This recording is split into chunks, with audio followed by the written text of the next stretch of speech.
कैसे हैं आप सब। आज हम पढ़ेंगे इतिहास कक्षा 8 पाठ 6 बुनकर लोहा बनाने वाले और फैक्ट्री मालिक। तो बच्चों, यह हमारा पाठ का शीर्षक पाठ 6 इतिहास का कक्षा 8। तो बच्चों, जो आपने पाठ पढ़ा था पिछला पाठ 5 वो था कि जब जनता बगावत करती है 1857 में किस तरह से, और उसके बाद जब जनता ने बगावत की उसके बारे में हमने उस पाठ में पढ़ा कि किस तरह से मुग़ल शासक और अंग्रेज़ों ने हमारे देश भारत पर कब्ज़ा किया और किस तरह से लोगों को जो है परेशान किया था। ये हमने पढ़ा था पाठ 5। अब हम पढ़ रहे हैं पाठ 6 बुनकर लोहा बनाने वाले और फैक्ट्री मालिक। तो पाठ के शुरू में आप एक चित्र देख रहे हो। यह चित्र है 17वीं सदी में सूरत बंदरगाह पर व्यापारिक जहाज। पहले आपको पता है कि जब यातायात के साधन नहीं होते थे, जैसे रेल नहीं थी और सड़कें अच्छी पली हुई नहीं थी, तो जो है पानी में जहाज़ों की सहायता से जो है सामान एक स्थान से दूसरे स्थान पर लेके जाया जाता था। और सूरत जो है बच्चों, आज के समय में भी सूरत हमारे यहाँ पर व्यापार की दृष्टि से गुजरात में सूरत ऐसा शहर है जहाँ पर व्यापार बहुत अच्छा माना जाता है। तो यह जो चित्र है यह है भारत के पश्चिमी तट पर गुजरात स्थित सूरत हिंद महासागर के रास्ते होने वाले व्यापार के सबसे महत्वपूर्ण बंदरगाहों में से एक था। डच और ब्रिटिश व्यापारिक जहाज 17वीं सदी की शुरुआत से ही इस बंदरगाह का इस्तेमाल करने लगे थे। 18वीं सदी में इस बंदरगाह का जो महत्व है वो गिरने लगा था। तो अब आप आगे हम पढ़ेंगे इस पाठ में।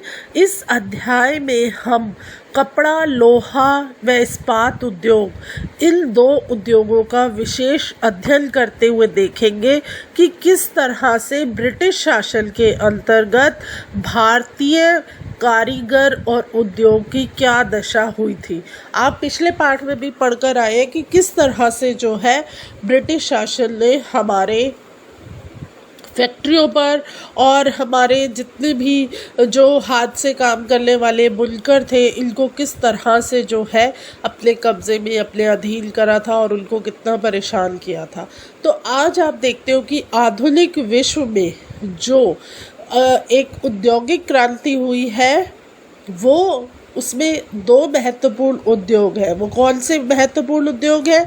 एक तो है बच्चों आपका कपड़ा उद्योग और दूसरा लोहा और इस्पात। ये दो जो उद्योग हैं ये आज भी बहुत महत्वपूर्ण है और उस समय में भी बहुत ही ज़्यादा महत्वपूर्ण थे। सूती कपड़े के मशीनरी उत्पादन ने ही 19वीं सदी में ब्रिटेन को दुनिया का सबसे प्रमुख औद्योगिक राष्ट्र बना दिया। आप जैसे हिस्ट्री पढ़ते आ रहे हो तो आपने देखा है ना कि बाहर के देशों में भी जब क्रांति हुई थी तो उनका कितना बुरा हाल हुआ था। तो जब 19वीं सदी में ब्रिटेन ने भी जब कपड़े का काम सूती कपड़े का काम किया तो उसको बहुत उसमें फ़ायदा हुआ, लाभ हुआ और वो एक सशक्त देश बन गया। अब आप आगे देखो, 1850 के दशक से जब ब्रिटेन का लोहा और इस्पात उद्योग भी अच्छा चलने लगा तो ब्रिटेन जो है वो क्या कहलाने लगा? दुनिया का कारखाना। तो ब्रिटेन को क्या नाम दिया गया कि यह दुनिया का कारखाने वाला देश है। ब्रिटेन ने औद्योगिकरण और भारत पर ब्रिटिश विजय और उपनिवेशीकरण में क्या है, एक बहुत ही गहरा संबंध है। आपने पाठ जब 2 पढ़ा था तो आपने उसमें देखा था कि ईस्ट इंडिया कंपनी के जो व्यापारिक हितों की रक्षा करने के लिए किस तरह से जो है भारत के लोगों की ज़मीन को, उनके व्यापार को कब्ज़ा कर लिया गया था और उसका ढांचा ही बदल दिया गया था। अब 18वीं सदी के आखिर में जब ईस्ट इंडिया कंपनी भारत से जब चीज़ खरीदती थी और उन्हें इंग्लैंड व यूरोप में ले जाकर जब उनको उस सामान को वो बेचती थी, तो इस खरीदारी और इस चीज़ को बेचने में वो क्या था, बहुत पैसा कमाते थे। जैसे जैसे ब्रिटेन का जब औद्योगिक उत्पादन बढ़ने लगा तो वहाँ के जो उद्योगपति थे वो भारत को अपने औद्योगिक उत्पादों के विशाल बाजार के रूप में देखने लगे। इस तरह से क्या हुआ कि ब्रिटेन से जो तैयार माल था वो भारत के बाज़ार में आने लगा। इससे भारतीय शिल्प और उद्योगों पर जो है बहुत तरह से असर पड़ा, जो हम इस अध्याय में आगे पढ़ेंगे। तो अब हम देखें भारतीय कपड़े और विश्व बाज़ार। आप यह चित्र देख रहे हो, यह चित्र है पटोला बुनाई 19वीं सदी के मध्य में का यह चित्र है। तो आइए पहले कपड़ा उत्पादन के बारे में हम देखते हैं कि कपड़ा उत्पादन जो था वो किस तरह से होता था। बंगाल पर अंग्रेज़ों की विजय से पहले 1750 के आसपास भारत पूरी दुनिया में कपड़ा उत्पादन के क्षेत्र में औरों से कोसों आगे था। भारतीय कपड़े लंबे समय से अपनी गुणवत्ता और बारीकी कारीगरी के लिए दुनिया भर में जो है वो मशहूर थे।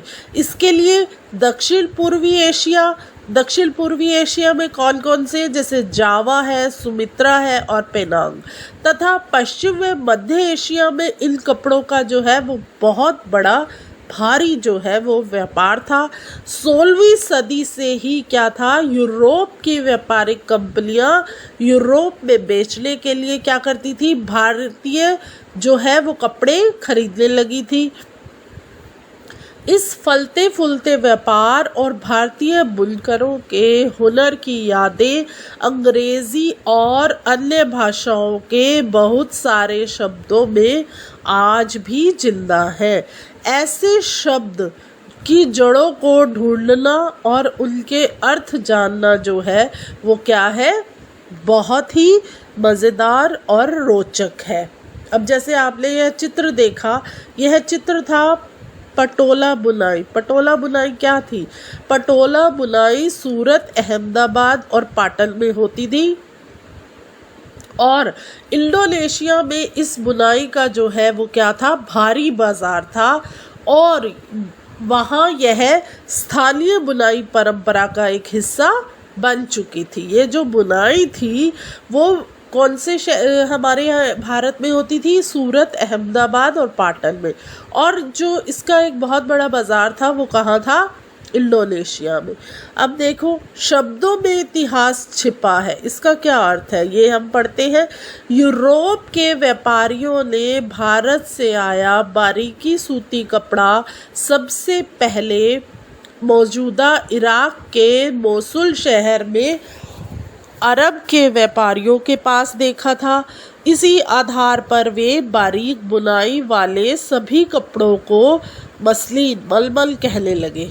देखो, कपड़ों के भी बहुत से नाम होते हैं। आपने जैसे कभी अपनी मम्मी से सुना हो कि घर में जब लेडीज़ आपस में औरतें बातें करती हैं कि यह सूती कपड़ा है, यह रेशमी कपड़ा है और यह मलमल है, और आजकल तो बहुत सी किस्में आ गई हैं कपड़ों की।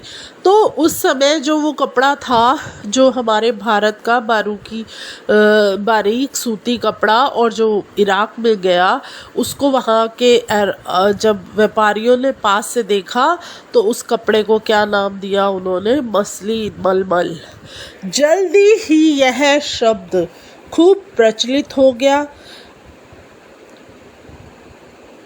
मसालों की तलाश में जब पहली बार पुर्तगाली भारत आए तो उन्होंने क्या देखा, तो उन्होंने दक्षिण पश्चिमी जो है भारत में केरल के तट पर कालीकट में उन्होंने अपना डेरा डाला। यहाँ से वे मसालों के साथ साथ क्या करते थे, सूती कपड़े भी लेते थे। कालीकट से निकले शब्द को कैलिको कहने लगे। बाद में हर तरह के सूती कपड़े को कैलिको ही कहा जाने लगा। देखो किस तरह से जो है उन्होंने उसका नाम रखा। ऐसे बहुत सारे शब्द हैं जो पश्चिम बाज़ारों में भारतीय कपड़ों की लोकप्रियता की कहानी कहते हैं। जैसे आप चित्र 3 में आप एक ऑर्डर बुक का पन्ना देख सकते हैं जिसे 1730 में ब्रिटिश इंडिया कंपनी ने कलकत्ता स्थित अपने नुमाइंदों के पास भेजा था। वही के मुताबिक उस साल कपड़े के 5,79,000 थानों का ऑर्डर मिला था। यदि आप इसी बही के पन्नों को पलटते तो आपको पता चलता उसमें सूती और रेशमी कपड़ों की 98 किस्मों का जिक्र किया गया है। यूरोपीय व्यापारी उन्हें पीस वुड्स कहते थे, जो आमतौर पर 20 गज लंबा और 1 गज चौड़ा थान होता था। देखो अब कपड़े की कितने किस्में थी? 98 किस्में थी। एक ही तरह का कपड़ा नहीं होता। आप देखोगे ये हौजरी है, ये सूती है, ये रेयॉन है, ये मलमल है और ये रेशमी है। रेशमी में भी आगे अलग अलग तरह की किस्म होती है। तो इसीलिए वो जो उनको एक जो किताब मिली उसमें क्या था, जो एक लगा लो बही खाता उस टाइम बोला जाता था। तो कितना तो ऑर्डर मिला था उनको? 5,89,000 थानों का ऑर्डर मिला था।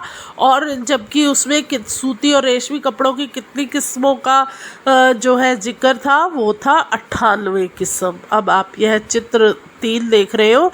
यह चित्र 3 में क्या है? यह वही बही खाता है, ईस्ट इंडिया कंपनी की ऑर्डर की बही का पन्ना 1730 में। आप अगर इसको गौर से देखोगे तो बही में किस तरह एक एक चीज़ की कीमत लंदन में तय की गई थी। ये सामान मंगाने के लिए कंपनी को 2 साल पहले ऑर्डर देना पड़ता था, क्योंकि ऑर्डर को भारत भेजने, ज़रूरत कपड़े बनवाने और उन्हें वापस भिजवाने में इतना समय लगता था। जब कपड़े के थान लंदन पहुंच जाते थे तो उन्हें वो लोग नीलामी के जरिए जो है वो बेच देते थे। देखो 2 साल लगते थे इतना कपड़ा बनाने के लिए। उस टाइम जो है इतनी मशीनें नहीं होती थी, सारा काम जो है हाथ से ही किया जाता था। तो उनको देखो 2 साल लगते थे कि अपना ऑर्डर तैयार करवाने के लिए। अब आप एक चित्र देख रहे हो, चित्र 4, जामदानी बुनाई 20वीं सदी की शुरुआत में। अब जामदानी जो थी वो क्या थी? एक तरह का बारीक मलमल होता था जिस पर करघे में सजावटी चिन्ह बुने जाते थे। इनका रंग प्राय स्लेटी और सफ़ेद होता है। आम तौर पर सूती और सोने के धागों का इस्तेमाल किया जाता था, जो इस चित्र में क्या है दिखाई दे रहा है। बंगाल में स्थित ढाका और संयुक्त प्रांत, वर्तमान उत्तर प्रदेश स्थित लखनऊ जामदानी बुनाई के सबसे महत्वपूर्ण जो थे क्या थे? केंद्र थे। तो अब आप यहाँ पे देख सकते हैं। आइए अब हम देखेंगे कि इसी बही में दी गई विभिन्न किस्मों के नामों को हम देखेंगे। थोक में जिन कपड़ों का ऑर्डर दिया गया था उनमें छापेदार सूती कपड़े भी शामिल थे। उन्हें ये व्यापारी शिल्ड, कोसा या खस्सा और बडाना कहते थे। क्या आप जानते हैं कि अंग्रेज़ी का शिल्ड शब्द कहाँ से आया? जी हाँ, यह हिंदी के छीट शब्द से निकला है। हमारे यहाँ जो छीट है वो क्या है? रंगीन फूल पत्तियों वाले छोटे छापे के कपड़े को कहा जाता है।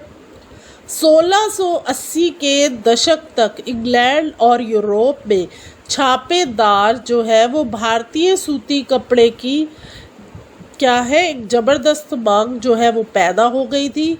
आकर्षक फूल पत्तियां, बारीक रेशे और सस्ती कीमत की वजह से भारतीय कपड़े का एक अलग ही जो है वो रुतबा था। इंग्लैंड के रईस ही नहीं बल्कि खुद महारानी भी भारतीय कपड़ों से बने परिधान पहनती थी। बडाना शब्द का इस्तेमाल गले या सिर पर पहनने वाले चटक रंग के छापेदार गुलू बंदस के लिए किया जाता है। यह शब्द हिंदी के बाधाना शब्द से बना है। इस श्रेणी में जो है वो क्या था, इस श्रेणी में चटक रंगों वाली ऐसी बहुत सारी किस्म के कपड़े आते थे जिन्हें बांधने और रंग साजी की विधियों से ही बनाया जाता था। उस टाइम देखो बच्चों, आप किस तरह से कपड़ों को बनाया जाता था। उस टाइम मशीनें तो होती नहीं थी कि आप कोई प्रिंट वो किया, सब कुछ जो है कारीगर लोग हाथों से ही काम करते थे। किस तरह से वो छापे बनाते थे, किस तरह से रंग, खुद हाथों से वो रंग बनाते थे और उन रंगों से फिर कपड़ों को रंगते थे, फिर उन पर छापा लगाते थे। और हाथ की कढ़ाई भी करना है तो वो सब काम जो है उस समय पर हाथों से ही किया जाता था। अब आप एक और चित्र देख रहे हो, चित्र 5। मुसलीपट्टनम आंध्र प्रदेश में बारीक कपड़े पर छपाई 19वीं सदी के मध्य में ईरान और यूरोप को निर्यात होने वाले छीट का यह एक बढ़िया उदाहरण है। अब देख रहे हो आप, ये छीटों से बनाए गए हैं। जैसे पहले समय में लोग क्या करते थे, जैसे थोड़ी सी रस्सी को रंग लिया और उससे डिज़ाइनिंग करी। बहुत सारे ऐसे तरीके थे कि जब कि चादरों पर, कपड़ों पर जो है छपाई की जाती थी। अब आप आगे देखो कि बही में कई दूसरी तरह के कपड़ों का भी जिक्र है जिनका नाम उनके जन्म स्थान के अनुसार पर लिखा गया है। अब जैसे देखो, अब जब बही का जब पूरा हम पढ़ेंगे तो आप उस पर देखेंगे कि किस तरह से जो कपड़ों के नाम लिखे गए, जैसे कासिम बाजार, पटना, कलकत्ता, उड़ीसा, चारपुर आदि। इन शब्दों के व्यापक प्रयोग से ही क्या पता चलता है कि दुनिया के विभिन्न भागों में कपड़े किस तरह से जो है वो भारतीय कपड़े मशहूर हो चुके थे। अब एक और चित्र है, ये चित्र 6। बडाना डिज़ाइनर 20वीं शताब्दी के प्रारंभ में कपड़े के मध्य से गुजराती लकीर को देखें। आप जानते हैं यह क्यों है। दरअसल इस ओढ़नी में 2 बांध कर रंगे गए द एंड डाई रेशमी कपड़े के टुकड़ों को सोने की कढ़ाई के जरिए एक दूसरे में से दिया गया है। बडाना जो है वो क्या है, बडाना शैली में जो है कपड़े अधिकांशतः कैसे बनाए जाते हैं, राजस्थान और गुजरात में ही जो है वो इस तरह के कपड़े बनाए जाते थे। अब आप यह देख रहे हैं, जैसे आप ये देख रहे हो कि एक यहाँ पर एक गतिविधि है, इसको पढ़ें आप। आपकी राय में कैलिको अधिनियम का यह नाम कैलिको अधिनियम क्यों रखा गया? इस नाम से इस बारे में क्या पता चलता है? कौन से कपड़ों पर पाबंदी लगाई जा रही थी? तो आप इसके बारे में लिख सकते हैं, इसका आप उत्तर भी लिख सकते हैं। इस अधिनियम का नाम कैलिको अधिनियम इसीलिए रखा गया क्योंकि इसके द्वारा सूती वस्त्रों पर, जिसे यूरोप में पराए कैलिको के नाम से जाना जाता था, प्रतिबंध लगा दिया गया था। और दूसरा इसमें है, कौन से कपड़े थे वो? भारतीय सूती वस्त्र। तो यह इस गतिविधि का आप उत्तर समझ गए होंगे। और अब हम आगे देखते हैं कि यूरोपीय बाज़ारों में भारतीय कपड़ा किस तरह से लोगों को जो है उसकी पहचान करवाई गई। 18वीं सदी की शुरुआत तक आते आते भारतीय कपड़ों की लोकप्रियता से बेचने इंग्लैंड के ऊन व रेशम निर्माता भारतीय कपड़ों के आयात का विरोध करने लगे थे। इस दबाव के कारण 1720 में ब्रिटिश सरकार ने इंग्लैंड में छापेदार सूती कपड़े के इस्तेमाल पर जो है वो पाबंदी लगाने के लिए एक कानून पारित कर दिया। संयोगवश इस कानून को भी कैलिको अधिनियम ही कहा जाता था। उस समय इंग्लैंड में नए नए कपड़ा कारखाने जो है वो खुल रहे थे।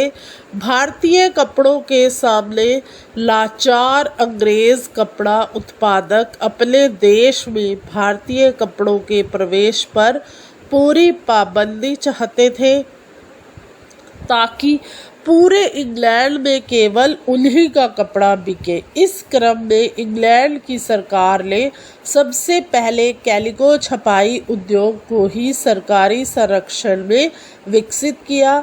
अब सफ़ेद मलमल या बिना मांड वाले कोरे भारतीय कपड़े पर इंग्लैंड में ही भारतीय डिज़ाइन छापे जाने लगे। भारतीय कपड़ों के साथ इस होड़ की वजह से क्या हुआ, इंग्लैंड में तकनीकी सुधारों की ज़रूरत जो है वो दिखाई जाने लगी। और फिर 1764 में जॉन ने स्पिंग जेली का आविष्कार किया, जिससे परंपरागत तकलियों की उत्पादकता काफ़ी बढ़ गई। अब स्पिंग जेली क्या शब्द है, इसका अर्थ क्या है वो देखो। एक ऐसी मशीन जिससे कामगार एक साथ कई तकलियों पर काम कर सकता था। जब पहिया घूमता था तो बहुत सारी तकलियाँ एक साथ घूमती थी। तो देखो कैसे धीरे धीरे फिर मशीनों को जो है वो लाया गया और किस तरह से जो है मशीनों से काम शुरू किया गया। 1786 में रिचर्ड आर्कराइट ने वास्प इंजन का जो है आविष्कार किया, जिसने जो है और सूती कपड़ों की बुनाई को भी क्या है क्रांतिकारी रूप में बदल दिया। अब बहुत सारा जो कपड़ा था वो क्या था, बेहद कम कीमत पर ही तैयार हो जाता था। अब जब कपड़े की इतनी डिमांड बढ़ती जा रही थी तो सब ने थोड़ा थोड़ा अपना दिमाग लगाना शुरू किया कि किस तरह से हमें जो है कपड़ा जल्दी बने, अच्छा बने, कौन कौन सी तकनीकों का प्रयोग किया जाए। तो उस पर जो है आविष्कार शुरू हो गए। तो 1786 में जो रिचर्ड आर्कराइट थे उन्होंने वास्प इंजन बनाया और सूती कपड़े की बुनाई में को क्या किया, उन्होंने एक क्रांतिकारी रूप दे दिया। इसके बावजूद दुनिया के बाज़ारों पर भारतीय कपड़े का जो है वो दबदबा 18वीं सदी के आखिर तक बना रहा। डच, फ्रेंच, ब्रिटिश और अन्य यूरोपीय व्यापारिक कंपनियों ने इस व्यापार से बेहिसाब मुनाफा कमाया। ये कंपनियां भारत आकर चांदी के बदले सूती और रेशमी कपड़े खरीदती थी, परंतु जैसा कि आप जानते हैं, जब इंग्लिश ईस्ट इंडिया कंपनी को बंगाल की राजनीतिक सत्ता मिल गई तो उससे भारतीय चीज़ें खरीदने के लिए क्या हुआ, चांदी मांगने की ज़रूरत नहीं रही, जो कि आप पार्ट 2 में पढ़ चुके हो। इसके बाद तो ईस्ट इंडिया कंपनी क्या है, वो भारत में ही किसानों और जमींदारों से क्या है राजस्व इकट्ठा करके उस पैसे से ही कपड़े खरीदने लगी। अब देखो ईस्ट इंडिया कंपनी के लोगों ने किस तरह से हमारे यहाँ पर उन पर कर लगाया, उन्हीं से ही वो क्या करते थे, कर इस्तेमाल करते थे और उन्हीं से ही वो उनसे कपड़ा खरीद लेते थे। तो यह कितना जो है गलत होता था। यह आप एक चित्र देख रहे हो, चित्र 7, कोचीन स्थित डच बस्ती का समुद्र से दिखता दृश्य। 17वीं शताब्दी में जैसे जैसे यूरोपीय व्यापार फैला, विभिन्न बंदरगाहों पर व्यापारिक बस्तियां भी बनने लगी। कोचीन में डच बस्तियां 17वीं शताब्दी में विकसित हुई। बस्ती के चारों तरफ स्थित किलेबंदी को आप देख सकते हैं किस तरह से जो है वो किले को बनाया गया। अब ये मानचित्र देख रहे हैं, यह मानचित्र है 18वीं सदी के आखिर में बुनाई के प्रमुख केंद्र कहाँ कहाँ थे। अब यह आपने मानचित्र देखा, यह मानचित्र है बुनाई केंद्र 1500 से 1750। अगर आप इस नक्शे को देखें तो पाएंगे कि 19वीं सदी के प्रारंभ में कपड़ा उत्पादन 4 क्षेत्रों में केंद्रित था। बंगाल सबसे महत्वपूर्ण केंद्रों में से एक था। डेल्टा की असंख्य नदियों से सटे बंगाल के उत्पादन केंद्र अपना माल दूर दूर तक आसानी से भेज सकते थे। याद रखें कि 19वीं सदी के प्रारंभ में रेलवे की शुरुआत नहीं हुई थी और सड़कें भी अभी तक बननी नहीं शुरू हुई थी। आपको पता है ना कि पहले किस तरह से जो है समुद्रों की में ही नावों के द्वारा ही जो है वो सामान एक शहर से दूसरे शहर, एक देश से दूसरे शहर जाता था, क्योंकि उस समय पर रेलवे यातायात सड़कें अभी पूरी तरह से नहीं विकसित हुई थी, नहीं बनी थी। पूर्वी बंगाल अब बांग्लादेश स्थित ढाका 18वीं सदी में सबसे महत्वपूर्ण कपड़ा उत्पादन केंद्र था। ये शहर अपनी मलमल और जामदानी बुनाई के लिए दूर दूर तक प्रसिद्ध था। यदि आप नक्शे में भारत के दक्षिणी भाग को देखें तो मद्रास में उत्तरी आंध्र प्रदेश तक फैले कोरोमंडल तट के साथ साथ सूती कपड़ा बुनाई केंद्रों का एक और समूह दिखाई पड़ेगा। पश्चिमी तट पर मुख्य बुनाई केंद्र कहाँ पर स्थित था? गुजरात में स्थित था। अब हम आगे देखेंगे, आगे है इसमें बुनकर कौन थे। अब सबसे बड़ी जानकारी आपको देंगे कि बुनकर कौन थे। बुनकर आमतौर पर बुनाई का काम करने वाले समुदाय के ही कारीगर होते थे। ये पीढ़ी दर पीढ़ी इसी हुनर के आगे बढ़ाते थे। बंगाल के तांती, उत्तर भारत के जुलाहे या मोमिन, दक्षिण भारत के साले व कैलोकर और देवांग समुदाय बुनकर के लिए प्रसिद्ध थे। सूत कातला कपड़ा उत्पादन का सबसे पहला चरण था। यह काम अधिकांशतः महिलाओं के जिम्मे रहता था। चरखा और तकली घर घर में पाए जाते थे। धागे को चरखे पर काटकर तकली पर लपेट दिया जाता था। जब कताई पूरी हो जाती थी तो बुनकर इस धागे से कपड़े बुनते थे। ज़्यादातर समुदायों में बुनाई का काम जो है वो पुरुष करते थे। रंगीन कपड़ा बनाने के लिए रंगरेज इस धागे को रंग देते थे। छपाईदार कपड़ा बनाने के लिए बुनकरों को चिपीगर नामक माहिर कारीगरों की ज़रूरत होती थी जो ठप्पे से छपाई करते थे। हथकरघों पर होने वाली बुनाई और उससे जुड़े व्यवसायों से लाखों भारतीयों की जो है वो रोजी रोटी चलती थी। तो आप देखो कि बुनकर क्या थे।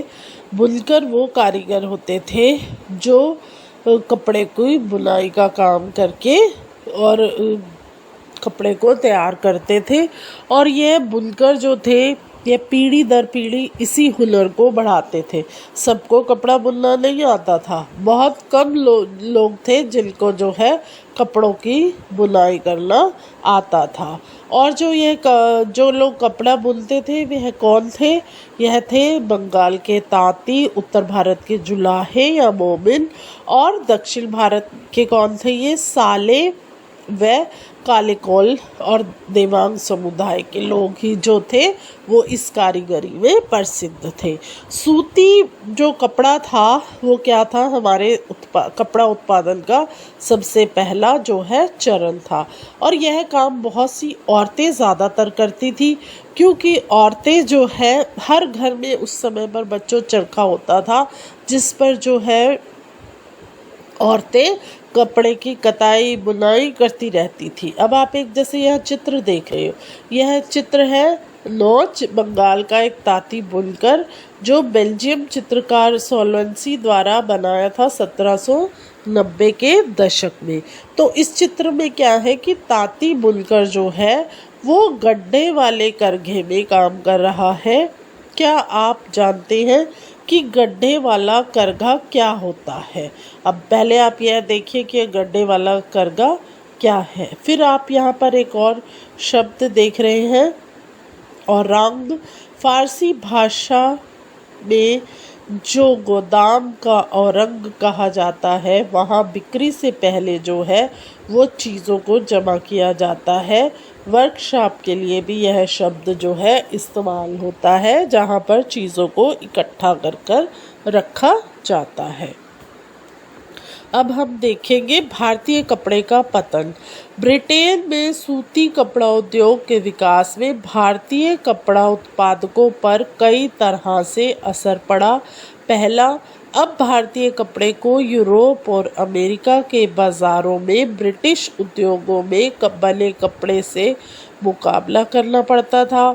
दूसरा, भारत से इंग्लैंड को कपड़े का निर्यात मुश्किल होता जा रहा था, क्योंकि ब्रिटिश सरकार ने भारत से आने वाले कपड़े पर भारी सीमा शुल्क जो है वो लगा दिए थे।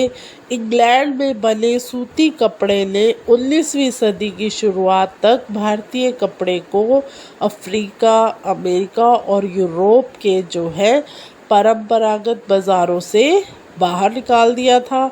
इसकी वजह से हमारे यहाँ पर जो है बहुत सारे बुनकर क्या हो गए थे, बेरोजगार हो गए थे, उनके पास कोई काम नहीं था। और सबसे ज़्यादा जो बुरी हालत कहाँ पर हुई, वो हुई थी बंगाल के बुनकरों पर। ब्रिटिश और यूरोपीय कंपनियों ने क्या किया, भारत से माल खरीदना ही बंद कर दिया और उनके जो एजेंट थे उनको तयशुदा आपूर्ति के लिए पेशगी देना भी उन्होंने बंद कर दिया था। कैसे पेशगी देना कैसे होता है बच्चों, जैसे अब बाहर के देशों से हमने आपको दिखाया था ना कि वो 2 साल पहले ही ऑर्डर दे देते थे, तो कि उनको ये वाला कपड़ा इतने मीटर चाहिए, इतने मीटर ये कपड़ा, तो वो 2 साल पहले जो ऑर्डर लिखवाते थे तो वो ऑर्डर तैयार करने के लिए वो कुछ अमाउंट भी दे देते थे, मतलब कुछ पैसे पहले दे देते थे। बाकी पैसे जो है वो माल जब उनके पास पहुंच जाता था फिर वो पूरे पैसे अदा करते थे। पर अब उन्होंने यह सब बंद कर दिया, उन्होंने पैसे देने भी बंद कर दिए, जिससे क्या हुआ कि पेशगी देना उन्होंने बंद कर दिया। तो परेशान बुनकरों ने मदद के लिए क्या किया, सरकार को अपील की, सरकार के सामने जो है उन्होंने गुहार लगाई। अब आप एक पढ़िए, हम भूखे मर जाएंगे। 1823 में भारत कंपनी सरकार को 12,000 बुनकरों की तरफ से एक पत्र मिला, जिसमें कहा गया था कि हमारे पुरखे और हम लोगों की कंपनी से पेशगी मिलती थी, जिससे हम कंपनी के लिए क्या करते थे, बहुत बढ़िया कपड़े बुनकर अपने अपने परिवारों का पेट पालते थे। हमारी बदनसीबी यह है कि अब औरंग को ख़त्म कर दिया, वो स्टोरी ख़त्म कर दिए, जिनकी वजह से हम लोग, हमारे परिवारों के पास आजीविका के साधन ही नहीं बचे थे, और जो कपड़ा बनाते थे उनके पास कोई और जो है व्यवसाय ही नहीं था, कारोबार ही नहीं था। अगर बोर्ड ऑफ ट्रेड, व्यापार बोर्ड हम पर कृपा नहीं करता और हमें कपड़ों के ऑर्डर नहीं देता तो वो लोग क्या हो जाते, भूखे मर जाएंगे। व्यापारिक बोर्ड की कार्रवाई 3 फरवरी 1824 को यह सब लिखा गया। उसके बाद देखो स्रोत 2 क्या है, कृपया इसे अपने अखबार में प्रकाशित करें। जब उनकी कोई सुनवाई नहीं हो रही थी तो उन्होंने यह समाचार पत्र को बोला कि आप यह सब बातें जो है समाचार पत्रों में प्रकाशित करें। 1828 में एक विधवा कतई कामगार ने समाचार दर्पण नामक बंगाली अखबार के नाम भेजे पत्र में अपनी दुर्दशा इस तरह लिखी। देखो कितनी व्यथा लिखी उस महिला ने। संपादक समाचार सेवा में संपादक समाचार, मैं कतई कामगार हूँ, भारी कष्ट के साथ मैं ये पत्र लिख रही हूँ, कृपया इसे अपने पत्र में प्रकाशित करें। जब मेरी उम्र 22 साल की थी तभी मेरे पति का देहांत हो गया था। मेरी 3 बेटियाँ थीं। जब मेरे पति का देहांत हुआ हमारे पास कुछ नहीं बचा था। उनके श्राद्ध के लिए मुझे अपने गहने बेचने पड़े। जब हम भूखे मरने की हालात में पहुंच गए तो भगवान ने मुझे जिंदा रहने का एक रास्ता दिखाया। मैं तकली और चरखे पर सूत काटने लगी। देखो बेचारी कितनी परेशान थी, तो उसने यह जो है काम शुरू किया। बुनकर हमारे घर आते और 3 तोले प्रति रुपए की दर से सूत खरीद कर ले जाते। बुनकरों से मुझे जितनी पेशगी चाहिए थी मुझे मिल जाती। इस तरह हम खाने पीने और कपड़े के बारे में निश्चिंत रहने लगे। कुछ सालों में मैंने 28 रुपए इकट्ठे कर लिए थे। इस पैसे से मैंने अपनी एक बेटी का विवाह कर दिया। इसी तरह मेरी तीनों बेटियां अपने अपने घर चली गई। अब 3 साल से हम दोनों औरतें, मेरी सास और मैं, दाने दाने को तरस रहे हैं। अब सूत खरीदने वाले बुनकर हमारे पास नहीं आते। अगर मैं बाजार में सूत जो बेचती हूँ तो पहले के मुकाबले में भी दाम हमें नहीं मिलते। समझ नहीं आता यह सब कैसे हो गया। मैंने बहुत से लोगों से पूछा है। लोग कहते हैं कि बाहर से विलायती सूत जो है वो आयात किया जा रहा है। बुनकर वही सूत जो है वो खरीद रहे हैं और कपड़ा बनाते हैं। लोग इस सूत का बना कपड़ा 2 महीने भी नहीं पहनते। वह गलकर क्या हो जाता है, तार तार हो जाता है। कष्टों में फंसी एक कतई कामगार की आप बीती। अब देखो किस तरह से उस महिला ने बताया कि पहले वो लोग आते थे, उनसे सूत खरीदते थे, उनको पैसे देते थे, जिससे वो रोटी भी आराम से खा लेते थे और पैसे भी बचा लेते थे। और फिर जो है उसने किस तरह से पैसे भी बचाए और अपने बच्चों की शादी भी कर दी। लेकिन अब क्या है, अब उनकी हालत बहुत दयनीय है। आयात मतलब कि बाहर से ही सूत आ रहा है और उसी का कपड़ा बन रहा है। तो जो बाहर से सूत आ रहा था, जिसका कपड़ा बन रहा था, तो वो कपड़ा ऐसा था कि कुछ समय में ही फट जाता था। तो यह जो है देखो कितनी एक दुख भरी दास्तां जो है उस महिला ने अखबार में छपवाई। आगे हम पढ़ते हैं। लेकिन असली दुर्दिन तो अभी आने वाले थे। 1830 के दशक तक भारतीय बाजार ब्रिटेन में बने सूती कपड़े से पट गए। दरअसल 1880 के दशक तक यह स्थिति हो गई थी कि भारत के लोग जितना सूती कपड़ा पहनते थे उसमें से 2/3 ब्रिटेन का बना होता था। इससे न केवल बुनकरों बल्कि सूत काटने वालों की भी हालत खराब होती गई। जो लाखों गरीब महिलाएं सूत काटकर ही अपनी आजीविका चला रही थी, वो क्या हो गई थी, बेरोजगार हो गई थी। लेकिन भारत में हथकरघों से होने वाली बुनाई पूरी तरह ख़त्म नहीं हुई। इसकी वजह यह थी कि कपड़ों की किस्म जो थी वो बन नहीं रही थी। भला जटिल और मनभावन किनारियों वाली साड़ियाँ या परंपरागत बुनाई वाले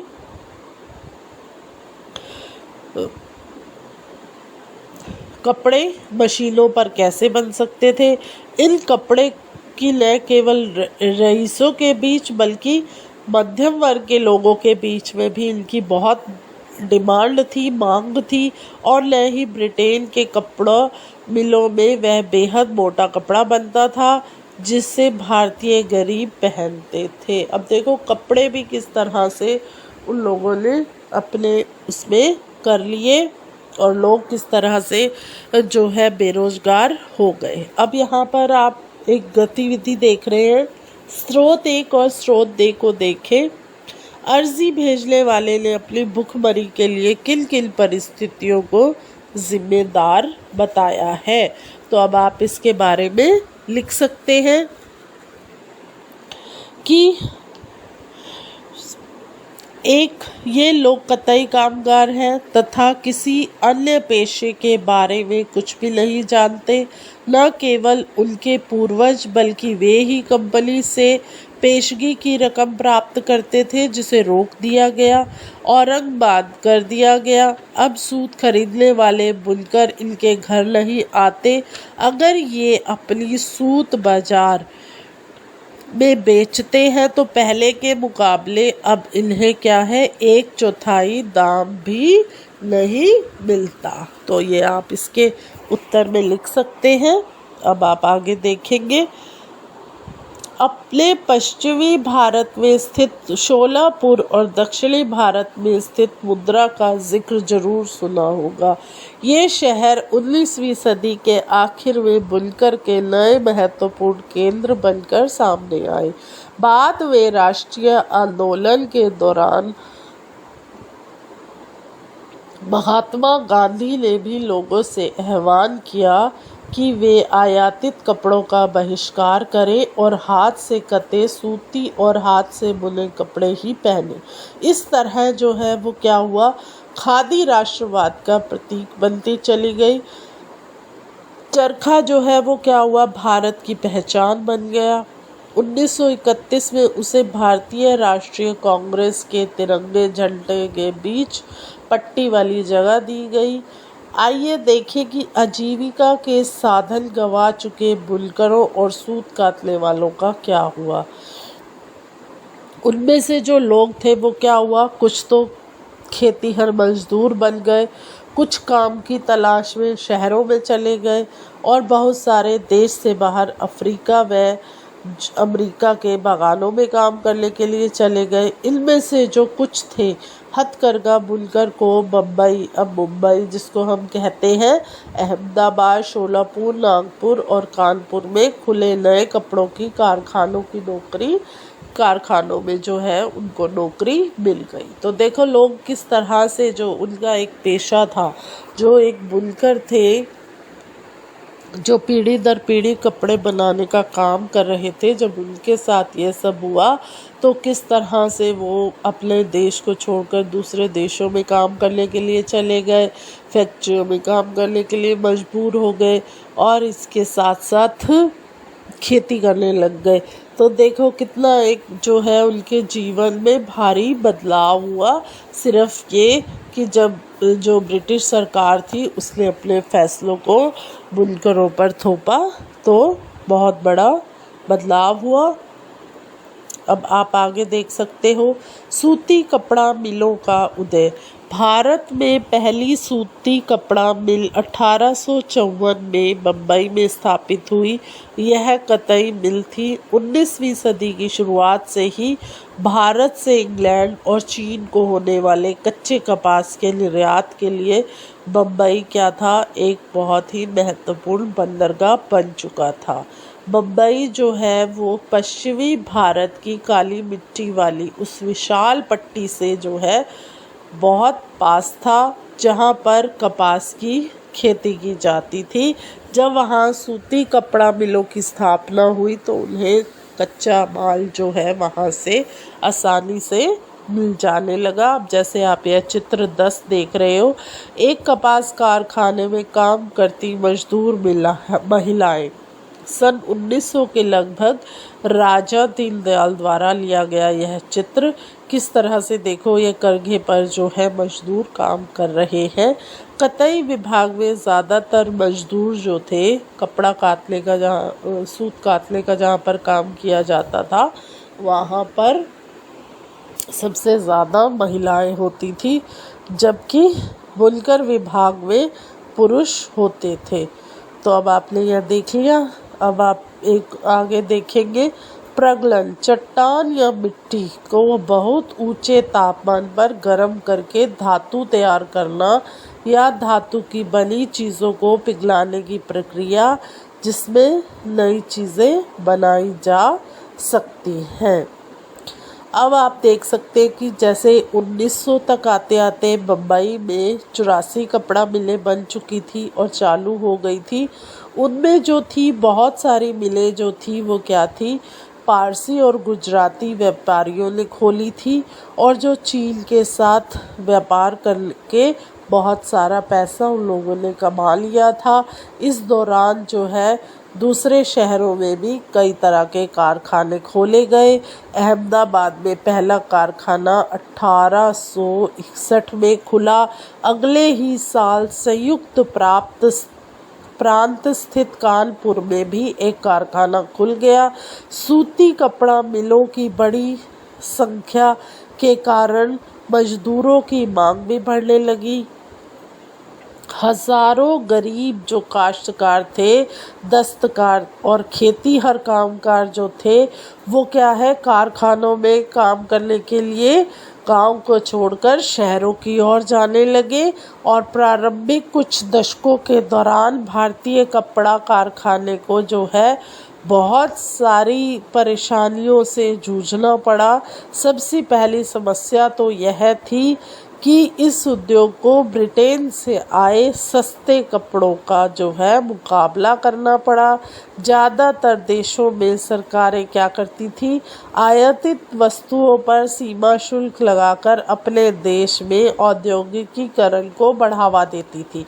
जैसे जो कपड़ा बाहर से आ रहा था उस पर टैक्स लगा दिया जाता था, जिससे उस कपड़े की कीमत बढ़ जाती थी, तो लोग उस कपड़े को खरीदने से थोड़ा हटते थे। तो जो अपने देश में कपड़े बन रहे हैं उन कपड़ों को खरीदना वो पसंद करते थे, क्योंकि वो उनसे कम दामों में मिलते थे। तो सरकार ने यह कदम उठाए। आगे देखो आप, इससे क्या हुआ कि एक तो प्रतिस्पर्धा खत्म हो गई और संबंधित देशों में जो उद्योगों को संरक्षण मिलता था वो खत्म हो गया। परंतु औपनिवेशिक भारतीय सरकार ने स्थानीय उद्योगों को आमतौर पर इस तरह की सुरक्षा नहीं दी। भारत में औद्योगिक सूती वस्त्र उत्पादन की सबसे जो बड़ी लहर है वो कब दिखाई दी, प्रथम विश्व युद्ध के बाद हमारे सामने आई, जब ब्रिटेन से आने वाले कपड़ों की कमी हो गई और सैनिक ज़रूरतों को पूरा करने के लिए भारतीय कारखानों से कपड़ों का उत्पादन की जो है वो मांग बढ़ गई। तो इस तरह से देखो, प्रथम विश्व युद्ध के बाद हमारे देश में कपड़े की डिमांड जो है वो बहुत ज़्यादा बढ़ गई थी। अब आप एक चित्र देख रहे हैं, चित्र 11। 18वीं शताब्दी के अंत में टीपू सुल्तान की तलवार। टीपू सुल्तान की तलवार की मुठ पर कुरान की आयतें लिखी हुई थी, जिनमें युद्ध की फतह के संदेश दिए गए थे। गौर से देखिए कि शेर का सिर मुठ के नीचे सिरे की तरफ है। अब आप देख सकते हैं यह टीपू सुल्तान की जो तलवार है। अब आप इसके बारे में भी पढ़ें। टीपू सुल्तान की तलवार और वुड स्टील। भारतीय इस्पात और लोहा धातु कला की कहानी हम टीपू सुल्तान के एक मशहूर किस्से से शुरू करते हैं। यह टीपू सुल्तान जिन्होंने 1799 में मैसूर पर शासन किया और अंग्रेजों के साथ 4 लड़ाइयाँ लड़ी और हाथ में तलवार लिए लड़ते लड़ते मारे गए थे। टीपू की विश्वविख्यात तलवारें आज इंग्लैंड के संग्रहालयों में बहुमूल्य संपत्ति है। लेकिन आप क्या जानते हैं कि यह तलवार इतनी खास क्यों थी? तो देखिए, इसके बारे में पढ़ो। जैसे आप जानते हो कि तलवार की धार इतनी सख्त और पैनी थी कि वह दुश्मन के लोह कवच को भी आसानी से चीर सकती थी। इस तलवार पर जो है, इस तलवार का एक मुख्य गुण था कि इसमें कार्बन की अधिक मात्रा वाली वुड्स नामक स्टील से पैदा हुआ था, जो पूरे दक्षिण भारत में बनाया जाता था।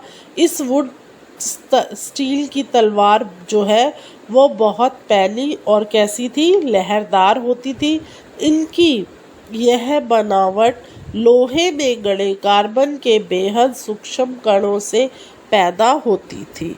तो टीपू सुल्तान की मृत्यु के 1 साल बाद 1800 में मैसूर की यात्रा करने वाले फ्रांसीसी बुकानन ने इस बात का ब्यौरा दिया है कि मैसूर की सैकड़ों प्रगलन भट्टियों में वुड स्टील किस तरह बनाया जाता था। इन भट्टियों में लोहे को काठ कोलिए के साथ मिलाकर मिट्टी की छोटी छोटी हांडियों में रख दिया जाता था। तापमान के जटिल उतार चढ़ावों को नियंत्रित करते हुए प्रगलाक इस्पात की सिल्लियाँ तैयार कर लेते थे, जिनका न केवल भारत बल्कि पश्चिम और मध्य एशिया में भी तलवार बनाने के लिए इस्तेमाल होता था। वुड्स असल में क्या है? कन्नड़ शब्द अक्कू, तेलुगु शब्द हुक्कू और तमिल व मलयालम शब्द उर्कू यानी स्टील का ही एक बिगड़ा हुआ अंग्रेजी रूप है। अब देखो तलवार को किस तरह से उन्होंने तैयार किया था, कितनी मेहनत करी, कितने उन्होंने वो करा, तब जाके जो है यह तलवार बनी। और आज भी ब्रिटिश सरकार ने अपने संग्रहालयों में इसे एक कीमती और उसके तौर पर बहुत ही अच्छे से संभाल कर अपने संग्रहालयों में इसको रखा हुआ है। अब आप आगे देखो कि भारतीय वुड स्टील ने यूरोपीय वैज्ञानिकों को जो है अपनी ओर आकर्षित किया।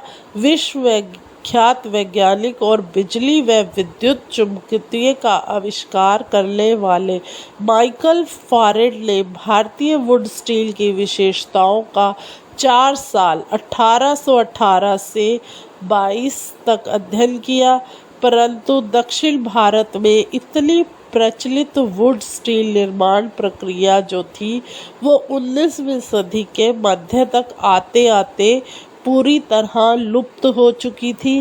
क्या आप बता सकते हैं ऐसा क्यों हुआ?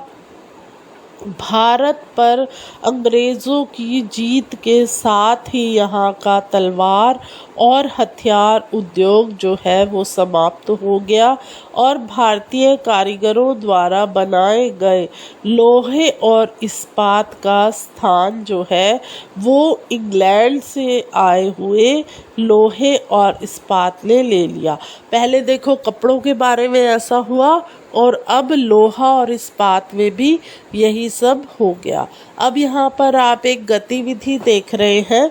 गतिविधि है नवाबों और राजाओं की हार से लोहा व इस्पात उद्योग कैसे प्रभावित होता था।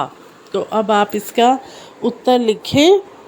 नवाब और राजा लोग तलवारों एवं कवचों का प्रयोग करते थे। ब्रिटिश द्वारा भारत विजय के उपरांत तलवार एवं कवच बनाने वाले उद्योगों का पतन हो गया तथा इंग्लैंड में आयात किए जाने वाले लोहे एवं इस्पात ने भारतीय कारीगरों द्वारा बनाए जाने वाले लोहे और इस्पात की जगह ले ली। तो देखा आपने, यह इस गतिविधि का उत्तर। अब हम यहाँ एक शब्द है धौकली। धौकली शब्द क्या है? हवा फेंकने का यंत्र। अब क्या है आप पढ़ेंगे इसमें गांवों की उजड़ी भट्टियाँ। जैसे अब आपने देखा कि वुड स्टील उत्पादन के लिए लोहे के परिशोधन की क्या है बेहद परिष्कृत तकनीक जो है ज़रूरी थी और जो भारत में 19वीं सदी के अंत तक लोहे का प्रगलन एक सामान्य गतिविधि थी। खास तौर से बिहार और मध्य भारत के हर एक जिले में ऐसे प्रगल्भ कारीगर थे जो लोहा बनाने के लिए लौह अयस्क के स्थानीय भंडारों का इस्तेमाल करते थे। इसी लोहे से कारखानों में दैनिक इस्तेमाल के औजार और साधन बनाए जाते थे।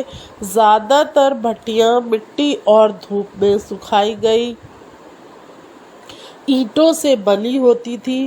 प्रगलन का काम जो था वो पुरुष करते थे, जबकि क्या है महिलाएं धौकली चलाती थी। धौकली आपको अभी हमने बताया हवा फेंकने का एक यंत्र है। वे कोयले को जो है लगातार दहकाने के लिए हवा फेंकती रहती थी। अब आप एक यहाँ पर चित्र देख रहे हैं। यह चित्र है 12 पालू माऊ बिहार के लोहा कारीगर किस तरह से कार्य कर रहे हैं, यह आप इस चित्र में देख सकते हैं। और दूसरा चित्र आप देख रहे हैं, दूसरा चित्र है 13 मध्य भारत का एक गांव जहां लोह प्रगल्भों का अगरिया समुदाय रहता था। अगरिया जो है जैसे कई समुदाय जो हैं वो क्या थे, लोहा बनाने में माहिर थे। 19वीं सदी के आखिर में बार बार पड़े अकाल की वजह से भारत के सूखे इलाके पूरी तरह तबाह हो चुके थे। मध्य भारत में बहुत सारे अगरिया कारीगरों ने काम बंद कर दिया, गांव छोड़ दिया और रोजी रोटी की तलाश में वो क्या है दूसरे शहरों में चले गए। उनमें से बहुत सारे लोगों ने दोबारा भट्टियां चलाई ही नहीं। तो जब काम ही नहीं होगा तो लोग क्या करेंगे, वो अपना काम की तलाश में इधर उधर जाएंगे और जहाँ पर उनको काम मिलेगा वो वहाँ पर अपना कार्य शुरू कर देंगे। अब आप आगे देखो कि 19वीं सदी के अंत तक आते आते लोहे के प्रगलन का हुनर जो है वो क्या हुआ, ख़त्म होने लगा। क्योंकि जो है भट्टियाँ ही जब ठंडी हो गई, अब जो लोग काम कर रहे थे आगे उनके बच्चों ने और जो काम बंद हो गया तो आगे उनके बच्चों ने वह काम सीखा ही नहीं, तो फिर यह जो काम है ख़त्म ही हो जाता है। इसकी एक वजह तो नए वन कानून ही थे, जिनके बारे में हम जो है आपको पार्ट 4 में पढ़ा चुके हैं। जब उपनिवेशिक सरकार ने आरक्षित वनों में लोगों के प्रवेश पर पाबंदी लगा दी थी तो लोहा बनाने वालों को कोयले के लिए लकड़ी कहाँ से मिलती, तो इसीलिए जो है और फिर वो अयस्क भी कहाँ से लाते। वन कानूनों को नज़रअंदाज करते हुए वो अक्सर क्या है चोरी चोरी जंगलों में जाकर लकड़ी इकट्ठा कर लाते, परंतु लंबे समय तक केवल इसी तरह अपना वो कारोबार जो है जारी नहीं रख सकते थे। लिहाजा बहुत सारे कारीगरों ने यह पेशा छोड़ दिया और वे आजीविका के दूसरे साधन ढूंढने लगे। कुछ क्षेत्रों में सरकार ने जंगलों में आवाजाही की अनुमति दे दी थी, लेकिन जो प्रगल्भ थे को अपनी प्रत्येक भट्ठी के लिए वन विभाग को बहुत भारी जो है कर चुकाने पड़ते थे, जिससे उनकी आय गिर जाती थी। 19वीं सदी के आखिर तक ब्रिटेन में लोहे और इस्पात का आयात भी होने लगा था। भारतीय लोहारू भी घरेलू बर्तन व औजार आदि बनाने के लिए आयातित लोहे का इस्तेमाल करने लगे थे। इसकी वजह से स्थानीय प्रगल्भों द्वारा बनाए जा रहे लोहे की जो मांग थी वो कम होने लगी और 20वीं सदी की शुरुआत तक लोहा और इस्पात बनाने वाले कारीगरों के लिए एक चुनौती उनके सामने खड़ी हो गई। अब हम पढ़ेंगे स्रोत 3।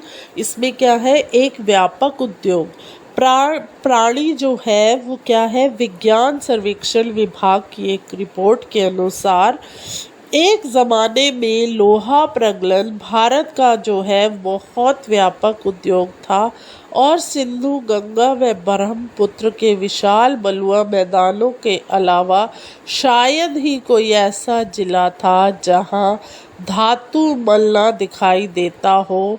यहाँ के आदिम लोह प्रगल्भों को ऐसे भंडारों से अयस्क हासिल करने में कोई परेशानी नहीं होती, जिन पर कोई यूरोपीय लोह विशेषज्ञ एक पल के लिए विचार करना भी उचित नहीं समझते थे। तो समझ में आया आपको ये। अब हम पढ़ेंगे भारत में लोहा व इस्पात कारखानों का उदय।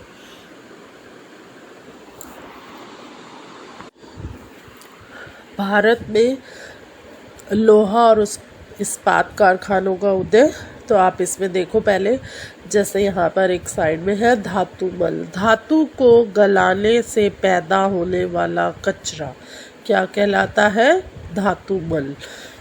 साल 1904 की बात है। अप्रैल के महीने में अमेरिकी भूवैज्ञानिक चार्ल्स वेल्ड और जमशेदजी टाटा के सबसे बड़े बेटे दारोबजी टाटा छत्तीसगढ़ में लोह अयस्क के भंडारों की खोजबीन करते घूम रहे थे। वे भारत में एक आधुनिक लौह एवं इस्पात संयंत्र लगाने के लिए अच्छे लौह अयस्क भंडारों की तलाश में कई महीनों और काफ़ी पैसा जो है वो खर्च कर चुके थे। जमशेदजी टाटा भारत में बड़ा लोहा व इस्पात कारखाना लगाने के लिए अपनी संपत्ति का बड़ा भाग खर्च करने के लिए तैयार थे, लेकिन उनकी पहली शर्त यह थी कि उम्दा लौह अयस्कों का भंडारों का पता लगा लिया जाए। आपने टाटा स्टील, टाटा मोटर्स, इनका नाम आज भी सुना होगा। आज भी यह एक जाने माने व्यापारी हैं लौह अयस्क के, स्टील के। इनकी गाड़ियां आती हैं, इनकी बहुत सारी जो हैं चीज़ें आपने देखी होंगी टाटा के नाम से। तो देखो उस समय कब की बात है ये 1904। तो यह जो टाटा है यह पीढ़ी दर पीढ़ी इसी व्यवसाय में लगे हुए हैं और इनको जो है बहुत अच्छे अवार्ड पुरस्कार भी मिले हैं कि इन्होंने जो है लौह अयस्क में एक बहुत बड़ी क्रांति लाए हैं। और उस समय देखो यह अच्छे लोहे की तलाश में थे। आज के समय में इनके द्वारा बनाई गई जो चीज़ें हैं आज भी 100 साल के बाद भी वो बहुत सटीक हैं और अच्छी हैं। एक दिन कई घंटे तक जंगल की खाक छानने के बाद वेल्ड और दौरबाजी एक छोटे से गांव में पहुंचे। वहां उन्होंने देखा कि कुछ स्त्री पुरुष टोकरियों में भरकर लोहा लेकर जा रहे हैं। ये अगरिया समुदाय के लोग थे। जब उनसे पूछा कि वे ये अयस्क कहाँ लेकर जा रहे हैं तो उन्होंने दूर स्थित एक पहाड़ी की तरफ उंगली उठा दी कि हम लोग वहाँ लेकर जा रहे हैं। उन्होंने इशारे से बताया। तो जो वेल्ड और दोराबजी थे वो घने जंगलों में घूमकर थक गए थे।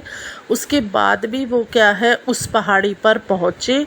उस पहाड़ी को उन्होंने अच्छे से उसका अध्ययन किया, उसको देखा और उसके बाद जब वेल्ड ने बताया कि उन्हें जिस चीज़ की तलाश थी वो उनको मिल गई है। रज़ारा पहाड़ियाँ जो हैं वो क्या है दुनिया की सबसे बेहतरीन लौह अयस्क भंडारों में से एक है। लेकिन अब एक और परेशानी थी कि यह सूखा इलाका था और कारखाना चलाने के लिए क्या है आसपास पानी चाहिए होता था, लेकिन वहाँ पर आसपास पानी नहीं था। तो फिर इस लिहाज से कारखाना लगाने के लिए सही जगह के बारे में टाटा ने तलाश करनी शुरू कर दी। अगरिया समुदाय के लोगों ने लौह अयस्क का एक और स्रोत ढूंढने में मदद दी, जहां से बाद में भिलाई स्टील संयंत्र को अयस्क की आपूर्ति की गई। अब देखो भिलाई का नाम आपने सुना होगा। भिलाई आज भी एक स्टील की बहुत बड़ी फैक्ट्री है। सबसे पहले वहीं पर इसका कारखाना लगा था। तो कुछ साल बाद जो है स्वर्णा रेखा नदी के तट पर बहुत सारा जंगल साफ करके फैक्ट्री और एक औद्योगिक शहर बसाने के लिए जगह बनाई गई। इस शहर को क्या नाम दिया गया? जमशेदपुर। इस स्थान पर लौह अयस्क भंडारों के निकट ही पानी भी उपलब्ध था, जहां टाटा आयरन और स्टील कंपनी टिस्को की स्थापना हुई, जिसमें 1912 से स्टील का उत्पादन होने लगा। टिस्को की स्थापना बहुत सही समय पर हुई थी। 19वीं सदी में भारत आमतौर पर ब्रिटेन में बने स्टील का आयात कर रहा था। भारत में रेलवे के विस्तार की वजह से ब्रिटेन में बनी पटरियों को यहाँ जो है मंगाया जा रहा था और काफ़ी समय तक भारतीय रेलवे से जुड़े अंग्रेज विशेषज्ञों यह मानने के लिए तैयार नहीं थे कि भारत में जो है वो जो सबसे अच्छा इस्पात है वो भारत में संभव है या नहीं। अब आपने यहाँ पर यह चित्र जो देखा है स्वर्ण रेखा नदी के किनारे बनी Tata iron and steel factory 1940 में यह फैक्ट्री बनी थी और देखो कैसे इसके पास पानी है। अब आप देख सकते हो चित्र एक और है इसमें 15 युद्ध के आखिर में विस्तार। युद्ध की जरूरतों को पूरा करने के लिए टिस्को को अपनी क्षमता और फैक्ट्री का आकार बढ़ाना पड़ा। विस्तार का यह काम युद्ध के बाद भी चलता रहा। इस चित्र में नए विद्युत संयंत्र और बॉयलर संयंत्र बनाए जा रहे थे। जमशेदपुर 1919 का यह चित्र है, किस तरह से लोग काम कर कर यहाँ पर जो है वो बना रहे थे। जब तक टिस्को की स्थापना हुई हालात बदलने लगे और क्या हुआ फिर 1914 में हमारा पहला विश्व युद्ध शुरू हुआ। ब्रिटेन में बनने वाले इस्पात को यूरोप में युद्ध संबंधी आवश्यकताओं को पूरा करने के लिए झोंक दिया गया। इस तरह भारत में आने वाले ब्रिटिश स्टील की मात्रा में काफ़ी गिरावट आई और रेल की पटरियों के लिए भारतीय रेलवे टिस्को पर आश्रित हो गया। जब युद्ध लंबा खिंच गया तो टिस्को को युद्ध के लिए गोलों के खोल और रेलगाड़ियों के पहिए बनाने का काम भी सौंप दिया गया। 1919 तक स्थित यह हो गया था कि टिस्को में बनने वाले 90% इस्पात को औपनिवेशिक सरकार ही खरीद लेती थी। जैसे जैसे समय बीता टिस्को समूचे ब्रिटिश साम्राज्य में इस्पात का सबसे बड़ा कारखाना बन चुका था। सूती कपड़े की तरह लोहे व इस्पात के मामले में भी औद्योगिक विस्तार शुरू हुआ। जब भारत में ब्रिटिश आयात गिरने लगा और भारतीय जो थे वो औद्योगिक वस्तुओं की मांग में इजाफा हुआ, तो ये बदलाव जो था वो पहले विश्व युद्ध के दौरान और उसके बाद सामने आया। अब देखो जो वस्त्र उद्योग में भी क्या हुआ बदलाव हमारा प्रथम विश्व युद्ध के बाद आया और लौह अयस्क इस्पात में भी हमारा यहाँ पर प्रथम विश्व युद्ध के बाद ही बदलाव सामने आया। जैसे जैसे राष्ट्रीय आंदोलन विकसित हुए तो औद्योगिक वर्ग जो है वो ताकतवर हो गया। सरकारी संरक्षण की मांग जो है वो बुलंद हो गई, बढ़ गई। भारत पर अपना नियंत्रण बनाए रखने के लिए संघर्षरत ब्रिटिश सरकार को औपनिवेशिक शासन के आखिरी दशकों में इनमें से जो है बहुत सारी मांगों को मानना पड़ा। तो यह था आपका पाठ। अब आप इसमें एक पढ़ें, जापान में औद्योगिकरण के शुरुआती साल। 19वीं सदी के आखिर में जापान के औद्योगिकीकरण का इतिहास भारत के औद्योगिकरण से बिल्कुल उल्टा दिखाई देता है। भारत में औपनिवेशिक सरकार ब्रिटिश वस्तुओं का बाजार बढ़ाना चाहती थी, इसीलिए उसने भारतीय उद्योगपतियों को किसी तरह की सहायता नहीं दी। दूसरी तरफ जापान की सरकार ने अपने देशी उद्योगों को खुलकर बढ़ावा दिया। 1868 में जापान की सत्ता संभालने वाले मेजी राजवंश का मानना था कि जापान को पश्चिमी प्रभुत्व का सामना करने के लिए औद्योगिकीकरण के रास्ते पर चलना चाहिए। इसीलिए उसने औद्योगिकीकरण को आगे बढ़ाने के लिए कई महत्वपूर्ण कदम उठाए। इसी क्रम में डाक सेवाएं, टेलीग्राफ, रेलवे और जापान की ज़रूरतों और वाष्प चलित जलपोतों का भी विकास किया गया। पश्चिम से नवनीतम तकनीक का आयात किया गया और उसे जापान की ज़रूरतों के हिसाब से ढाला गया। जापानी पेशेवर को प्रशिक्षित करने के लिए विदेशी विशेषज्ञों को बुलाया गया। निवेश के हिसाब से ढाला गया और निवेश के लिए सरकारी बैंकों से उद्योगपतियों को उदार शर्तों पर कर्जे दिए गए। सरकार ने पहले विशाल उद्योग शुरू किए और बाद में उन्हें सस्ती कीमत पर व्यावसायिक घरानों को बेच दिया। भारत में औपनिवेशिक प्रभुत्व ने औद्योगिकरण के रास्ते में बाधाएं पैदा कर दी थी, जबकि जापान में विदेशी कब्जे के भय की वजह से ही औद्योगिकीकरण को बढ़ावा मिला था, लेकिन इसका एक अर्थ यह भी था कि जापान का औद्योगिकी विकास शुरू से ही उसकी सैनिक ज़रूरतों से जुड़ा हुआ था। तो यह था आपका पाठ। अब इसमें देखिए, आइए कल्पना करें कि आप 19वीं सदी के आखिर के भारतीय बुनकर हैं। भारतीय फैक्ट्रियों में बने कपड़े बाजार में छाए हुए हैं। ऐसी स्थिति में आप अपनी ज़िंदगी में क्या बदलाव लाएंगे? तो लिखिए आप इसके बारे में। अपनी वर्तमान परिस्थिति के साथ हम अग्निमिलित रूप से सामंजस्य बिठाएंगे। हम ऐसे कपड़ों का उत्पादन शुरू करेंगे जो मशीनों द्वारा नहीं तैयार किए जा सकते हैं। हम जटिल किनारियों वाली साड़ियों तथा परंपरागत बुनाई वाले कपड़े तैयार करेंगे। इन कपड़ों को रईसों तथा मध्यम वर्ग के लोगों के बीच अच्छी मांग होगी। हम मोटे कपड़ों भी बनाएंगे जो कि गरीब लोगों की पसंद होगी। अब यहाँ का इसका प्रश्न अभ्यास है पाठ का। फिर से याद करें, यूरोप में किस तरह के कपड़ों की भारी मांग थी?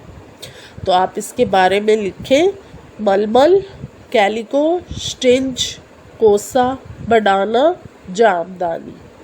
अब जामदानी क्या है? इसका उत्तर लिखें।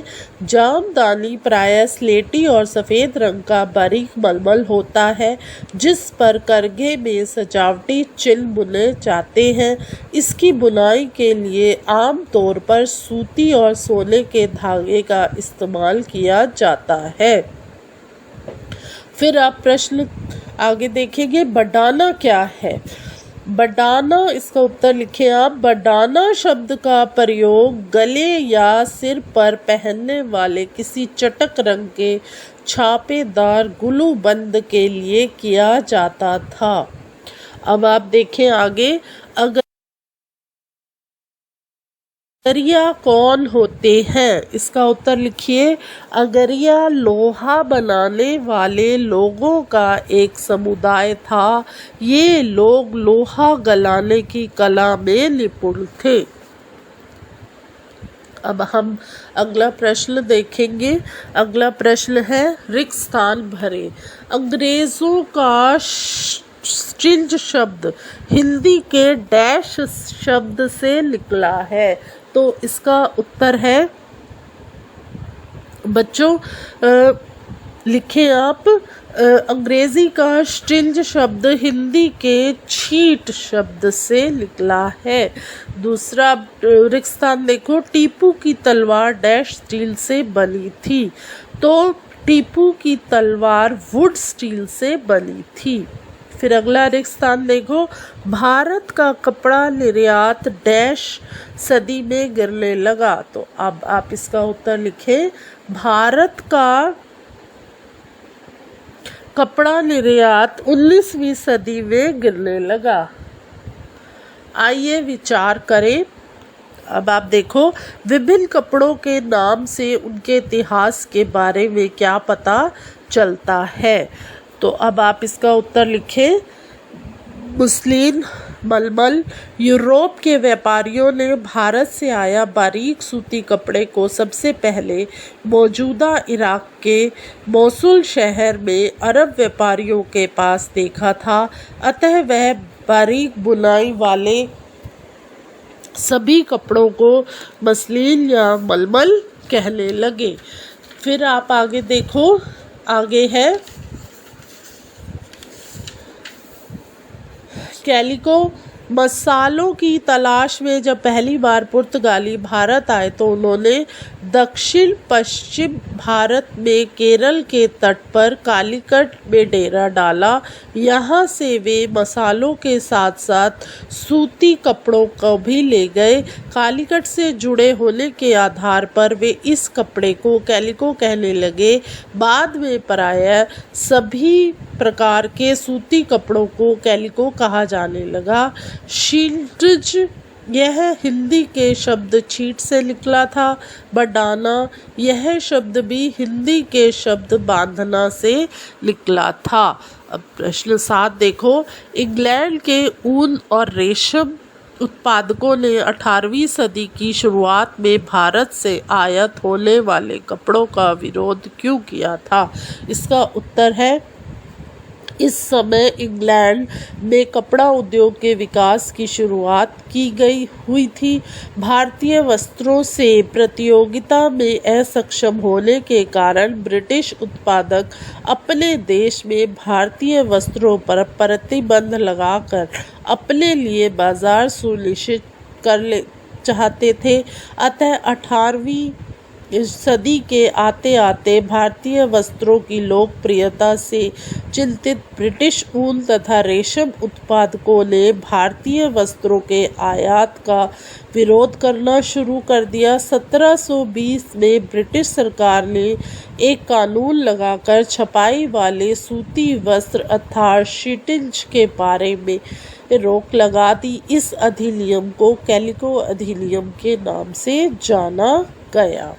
प्रश्न 8 देखो, ब्रिटेन में कपास उद्योग के विकास से भारत के कपड़ा उत्पादकों पर किस तरह प्रभाव पड़े? तो आप इसका उत्तर लिखें। ब्रिटेन में कपास उद्योग के विकास से भारत के कपड़ा उत्पादकों पर निम्नलिखित प्रभाव पड़े। अब भारतीय वस्त्रों को यूरोपीय तथा अमेरिकी बाजारों में ब्रिटिश वस्त्रों से मुकाबला करना पड़ा। चूँकि ब्रिटेन में आयात किए जाने वाले भारतीय कपड़ों पर भारी शुल्क लगा दिया गया, अतः भारत के कपड़ा उत्पादकों के लिए इंग्लैंड को कपड़े का निर्यात करना बहुत अधिक मुश्किल होने लगी। प्रश्न 9 देखिए आप, 19वीं सदी में भारतीय लौह प्रगलन उद्योग का पतन क्यों हुआ? तो आप इसका उत्तर लिखें। इसके निम्नलिखित कारण थे। नए वन कानून लागू किए गए। जब औपनिवेशिक सरकार ने लोगों को सुरक्षित वनों में प्रवेश करने से रोका तो लौह प्रगलकों के लिए कोयला बनाने हेतु लकड़ी प्राप्त करना तथा लौह अयस्क प्राप्त करना कठिन हो गया। नंबर 2, इसी में कुछ क्षेत्रों में सरकार ने वनों में जाने की छूट दी, किंतु लौह प्रगलकों को अपनी प्रत्येक भट्ठी के लिए वन विभाग को भारी करों की अदायगी करनी पड़ती थी। पॉइंट 3 लिखिए, 19वीं सदी के अंत तक लौह एवं इस्पात का ब्रिटेन से आयात किया जाने लगा। फलतः स्थानीय लौह प्रगलकों द्वारा उत्पादित लोहे की मांग कम हो गई। पॉइंट 4, 20वीं सदी के आरंभ तक लोहे एवं इस्पात का उत्पादन करने वाले कारीगरों को एक नई तरह की प्रतियोगिता का सामना करना पड़ा। अब आप प्रश्न 10 देखो, भारतीय वस्त्र उद्योगों को अपने शुरुआत सालों में किन समस्याओं से जूझना पड़ा? तो इसका उत्तर लिखें। भारतीय वस्त्र उद्योगों के लिए ब्रिटेन से आयात किए जाने वाले सस्ते वस्त्रों से मुकाबला करना कठिन हो गया। अधिकतर देशों में सरकार ने आयात पर अधिक से अधिक शुल्क लगाकर अपने यहाँ औद्योगिकीकरण को प्रोत्साहित किया। इससे प्रतियोगिता खत्म हो गई और नवस्थापित उद्योगों का सुरक्षा मिली। भारत की औपनिवेशिक सरकार ने यहाँ के स्थानीय उद्योगों को इस तरह की सुरक्षा देने से साफ इनकार कर दिया। अब प्रश्न 11, पहले महायुद्ध के दौरान अपना स्टील उत्पादन बढ़ाने में टिस्को को किस बात से मदद मिली? तो आप इसका उत्तर लिखें। जैसे ही 1914 में प्रथम महायुद्ध की शुरुआत हुई, ब्रिटेन में उत्पादित इस्पात की खपत यूरोप में युद्ध की मांगों की पूर्ति में होने लगी, अतः ब्रिटेन से भारत में आयात होने लगा। इस्पात में नाटकीय रूप में कमी आई। भारतीय रेलवे भी पटरियों की आपूर्ति हेतु टिस्को की ओर मुड़ा। महायुद्ध के लंबा खिंचते जाने के कारण टिस्को को युद्ध के लिए गोलों के खोल और रेलगाड़ियों के पहिए बनाने का काम सौंप दिया गया। 1.4 1919 तक स्थिति यह हो गई कि टिस्को में बनने वाले 90% इस्पात को औपनिवेशिक सरकार की खरीद लेती थी। जैसे जैसे समय बीता, टिस्को समूचे ब्रिटिश साम्राज्य में इस्पात का सबसे बड़ा कारखाना बन चुका था। अब आप आगे देखें, आइए करके देखें, जहां आप रहते हैं उसके आसपास प्रचलित किसी हस्तकला का इतिहास पता लगाएं। इसके लिए आप दस्तकारों के समुदाय, उनकी तकनीक में आए बदलाव और उनके बाज़ारों के बारे में जानकारियां इकट्ठा कर सकते हैं। देखें कि पिछले 50 साल के दौरान इन चीज़ों में किस तरह का बदलाव आया है। हमने अपने क्षेत्र में कालीन के इतिहास के बारे में पता लगाया। हमारे क्षेत्र में कालीन की बुनाई की शुरुआत प्राचीन काल में ही हो गई थी। यह कार्य बौद्ध एवं मौर्य काल में भी प्रचलन में था। हमारे क्षेत्र में यह कार्य अर्ध व्यापारी, मुहर तथा गडरिया समुदाय के लोगों द्वारा किया जाता था। इनके डिज़ाइनों पर आमतौर पर तिब्बती एवं ईरानी कलाओं का पारंपरिक एवं सशक्त प्रभाव देखा जा सकता था। इन डिज़ाइनों में हिंदू देवी देवताओं के चित्र, प्राकृतिक पहाड़ी दृश्य तथा जातीय आकृतियों को शामिल किया जाता था। बुनाई की तकनीक में बहुत अधिक बदलाव देखा जा सकता था। आजकल इस कार्य में विद्युत उपकरणों का भी प्रयोग किया जाने लगा है। समय के साथ साथ इसके बाजार में भी विस्तार हुआ है। हालांकि शिक्षा के प्रसार के कारण कई लोग इस पेशे को छोड़कर दूसरी नौकरियों की तरफ जाने लगे हैं, परंतु वर्तमान में दूसरे समुदायों की कई महिलाओं ने कालीन की बुनाई का काम शुरू कर दिया। अतः आज भी हमारे क्षेत्र में इसका विस्तार हो रहा है। तो बच्चों, यह थे आपके प्रश्न। अब अगला प्रश्न था, भारत के नक्शे पर विभिन्न हस्तकलाओं के अलग अलग केंद्रों को चिन्हित करें। पता लगाएं कि ये केंद्र कब पैदा हुए। तो यह जो प्रश्न है आपको मानचित्र पर हल करना है। तो यह आपका प्रश्न अभ्यास था। आशा है आपको पाठ अच्छे से समझ आया होगा। अब हम आपसे अगले पाठ पर मिलते हैं। कैसे हैं आप सब? आज हम पढ़ेंगे इतिहास।